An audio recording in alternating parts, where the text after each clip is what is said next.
Parmi les médiums qui collaborent avec les milieux scientifiques, Jean-Pierre Girard réalise sous contrôle rigoureux et en marge de toute exploitation commerciale au music hall des expériences sur la torsion des barres métalliques qui ont suscité le plus grand intérêt chez les chercheurs métallurgistes de la société Péchinet.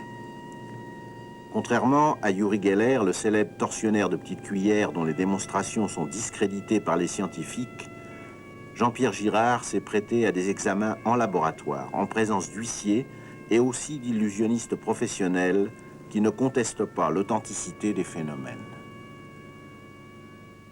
Le côté spectaculaire, voire jeu de cirque, que prenaient ces expériences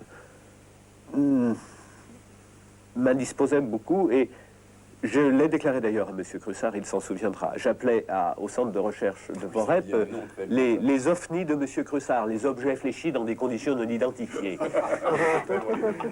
Et j'ai procédé avec un de mes collaborateurs, une expérience qui avait comme objectif non pas de convaincre qui que ce soit, mais de nous convaincre nous-mêmes et de convaincre M. Crussard qui vraisemblablement il était dans l'erreur.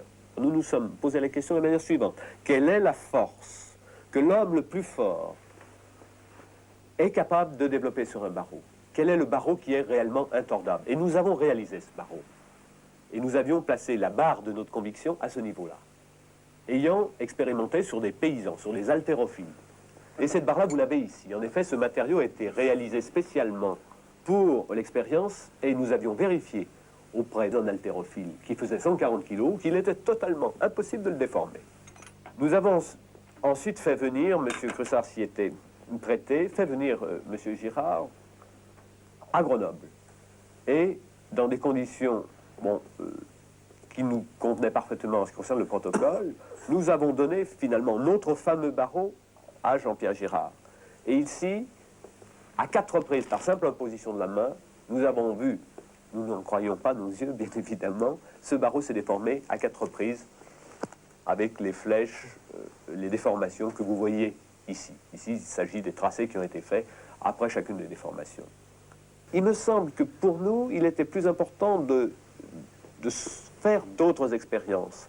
Et ce qui m'a définitivement convaincu, ce sont des expériences où Girard a créé de nouvelles structures, sans effets spectaculaires, sans déformation. Des expériences qui ont été faites dans des tubes de verre, où on demande à Girard de durcir le métal, et qui nous montrent, avec une bonne reproductibilité, 4 fois en ce qui concerne le durcissement, qu'il y a une modification de la structure. Ceci, on peut mettre au défi tous les illusionnistes de le faire. Nous ne savons même pas, nous métallurgistes, qui avons pas mal de moyens, nous ne savons même pas reproduire cette structure.